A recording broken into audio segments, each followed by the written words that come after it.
It's a very good afternoon to the children of class 12 arts.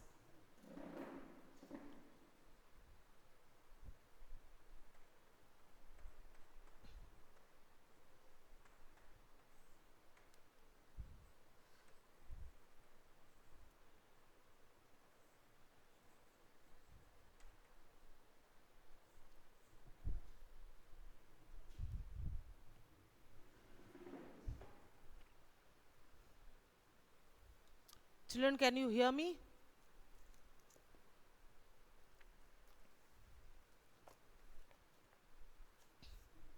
Okay, as I've told you yesterday that I will be doing the part on the reference material which has been provided to you by the board, that is from chapter 5, Democratic Resurgence. Whatever was there in the book, I have already discussed it. Clear? And today I told you I will be discussing from the material which has been provided by the board, the reference material, and I have requested yesterday all of you, please off your mic. If I mute my mic, then what will happen? How can I speak? So, as I've requested you that if you have the material, you should get the material downloaded. Clear? And the part which is mentioned in the downloaded part or the reference material, it is mainly mentioned about Jay Prakash Narayan, who was actually, Jay Prakash Narayan, as I've told you that there was that just before 1967 election, when Congress suffered a defeat for the first time, non-congressism, as I was talking to you about, that they had formed one opposition party, which was not a party, I will tell you, it was like a group, and it was known to as SVD, Samyukt Vidhayak Dal. Clear? All the non-congress, all those who were against Indira Gandhi, they have actually formed this group. Now, amongst them, one of the leaders was Jay Prakash Narayan. Clear? So Jay Prakash Narayan was actually a leader of all those people who were followers of non-congressism, or who were against the policies of Congress under Mrs. Indira Gandhi. Did you follow me? Did you get my point? Why Jay Prakash Narayan has been mentioned here separately? Because about Jay Prakash Narayan, much is not mentioned here in your book. So a separate reference material has been provided. So I'll be reading it from the reference material so that you can hear it. If not, you have not yet downloaded, then you can get it, please. Here you see, Jay Prakash Narayan is known for three key contributions. That means Jay Prakash Narayan is mainly known for three important things. What is that? First one is fight against corruption. So first one is fight against corruption. Second one is principle of communitarian socialism, and championing of total revolutions. These were the 3 points which were actually emphasized by Jay Prakash Narayan. So what were the 3 points? Fight against corruption, principle of communitarian socialism, and championing of total revolution. Clear? These were the 3 points which Jay Prakash Narayan had mainly focused upon. Now, Jay Prakash Narayan was the first leader in post-independence India who undertook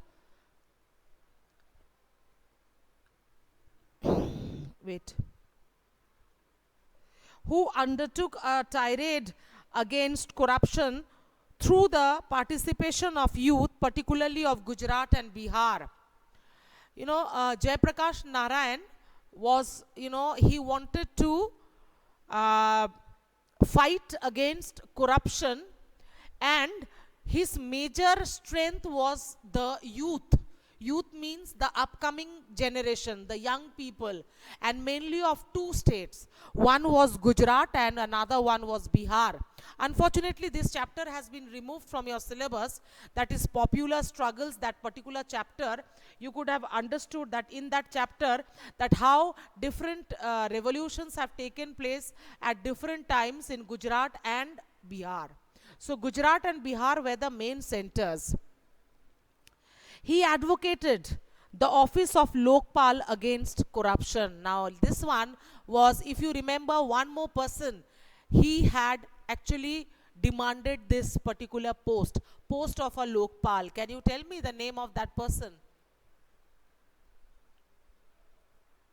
Anyone, do you remember the name of the person who has actually placed the same demand like Jay Prakash Narayan? Place a position of a Lokpal. No, not Moraji Desai. Much after that. Recently, in the 2017-18 like this or before that.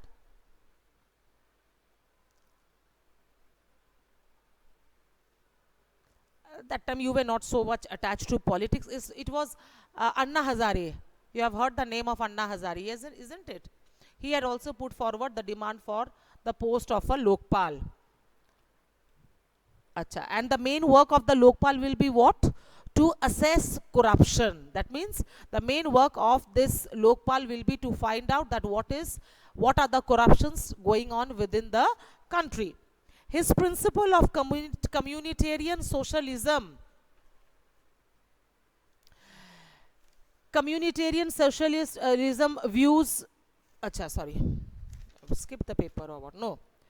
His principle of communitarian socialism views India as a society of communities encompassing three key layers, viz.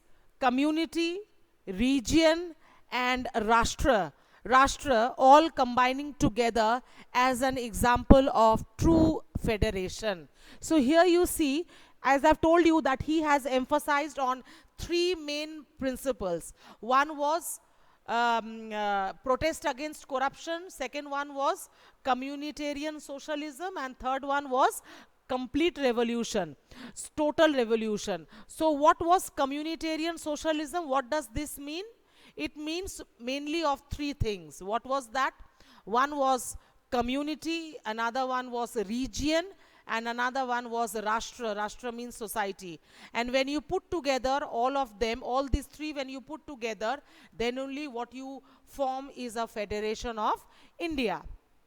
Based on the above principles, Jayaprakash Narayan advocated transformation of individual society and state through his call for total revolution. His call for total revolution sought to encompass moral, underline all these places, these are important. What do you mean by total revolution? Total revolution is actually what? It includes moral, cultural, economic, political, educational and ecological transformation. So total revolution means revolution in all sectors, whether it is political sector, whether it is cultural sector, whether it is your educational sector, whether it is your cultural sector, whichever sector, there must be a complete transformation. Transformation means change.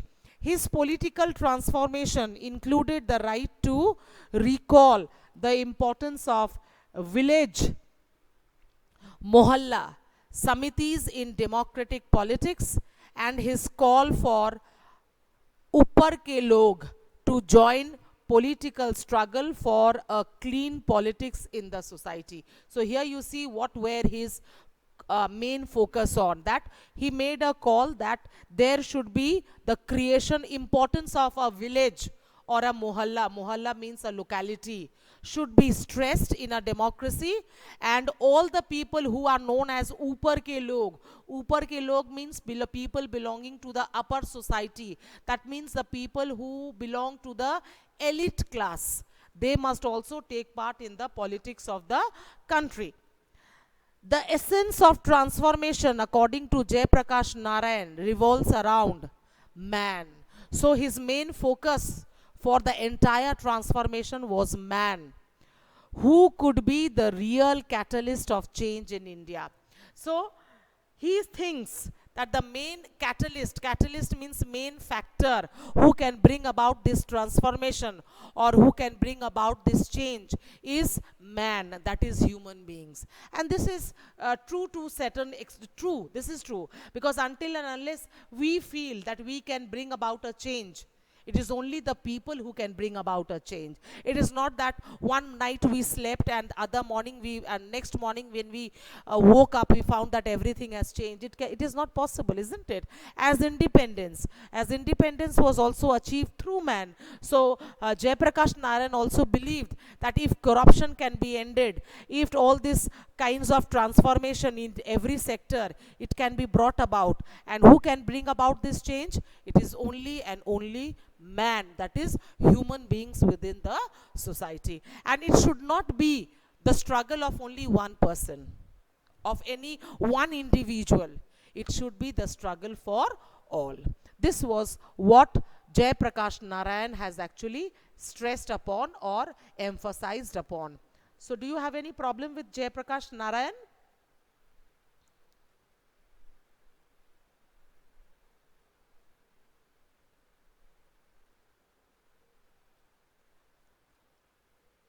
Okay. Next, another one who has been added to the list of social thinkers in India is Ram Manohar Lohia. I suppose you have heard the name of Ram Manohar Lohia. Clear, he was a person who has actually fought for equality, liberty. You have studied in class 11 part. He was one of the person who believed in a society where everybody should be given equal opportunities. He believed in that.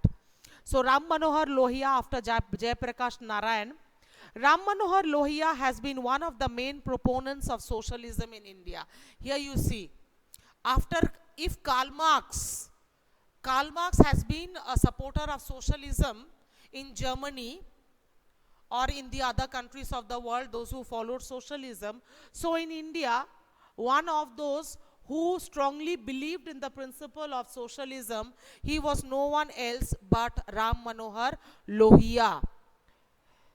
He championed the idea of democratic socialism. Yes, he said that only democracy in India is not complete. Together with democracy, what should you have? Socialism. And socialism, I suppose you know the meaning by now. What is socialism? Socialism is a philosophy, is an ideology which believes that there should be no gap between the rich and the poor, and the resources of the country must be made available to all. While associating his socialism with democracy. Okay, Lohia considered both capitalism and socialism equally irrelevant for Indian society. His principle of democratic socialism has two objectives.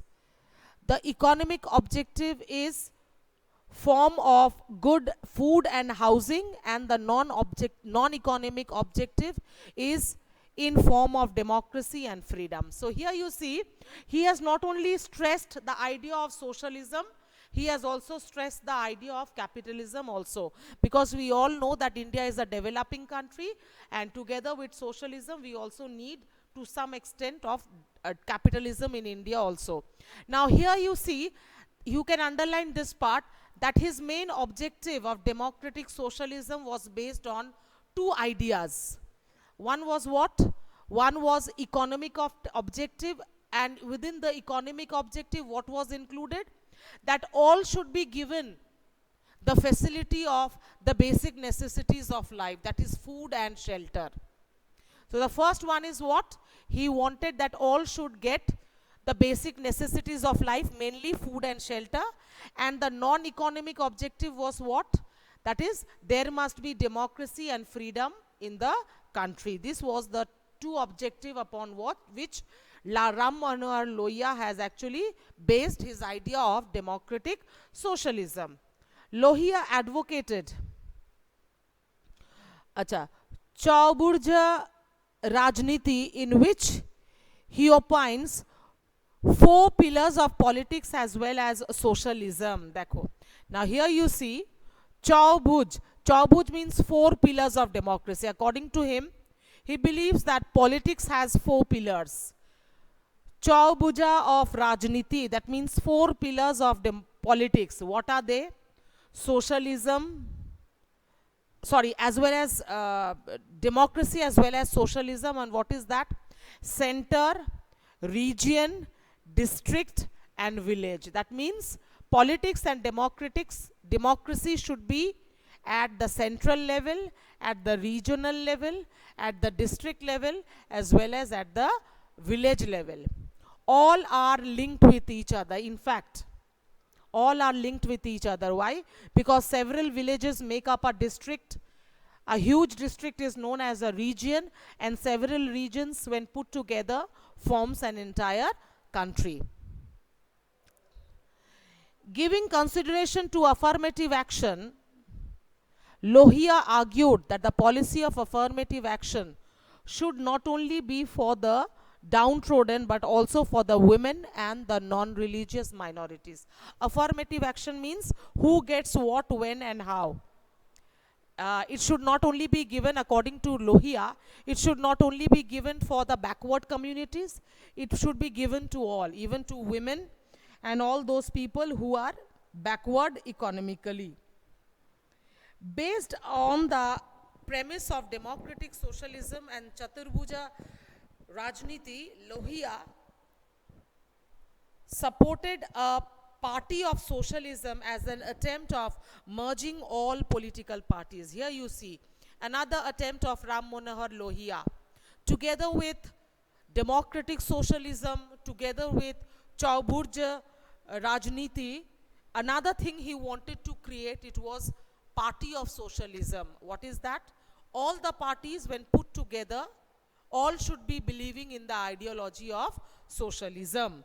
He wanted to create one party, and what will be that party known to be? The party should be known to be the party of socialism. Okay. The party of socialism, according to Lohia, should have three symbols. So what should be the symbol of this party, the party of socialism? Spade. You know what is a spade? Can you tell me one particular name of a party which has a spade as its symbol?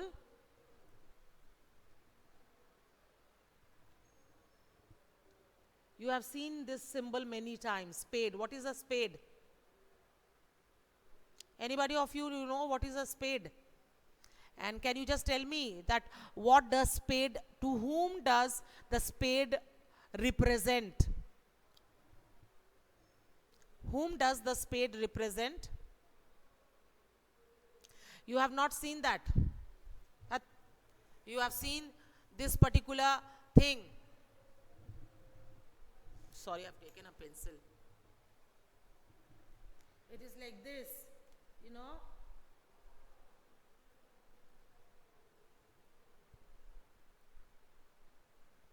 Something with which we dig mud or soil, and it represents the working class. And you have seen them in the Communist Party symbols you have seen. No ma'am, you have not seen that. Who is this one? Maisha? Spade. So first one is spade. Okay. Prepared to make efforts. Okay. Next one is vote. Vote, you know, the power of giving vote. And prison. Prison means willingness to make sacrifice. So you see different words, they refer to different words. Spade means, as I've told you, something to dig the earth. যেটাকে আমরা কি বলি বলো তো বাংলায়? স্পেড দিয়ে যেটা দিয়ে মাটি খুঁড়ি, যেটাকে দিয়ে বলা হয় সেটাকে স্পেড বলা হয়।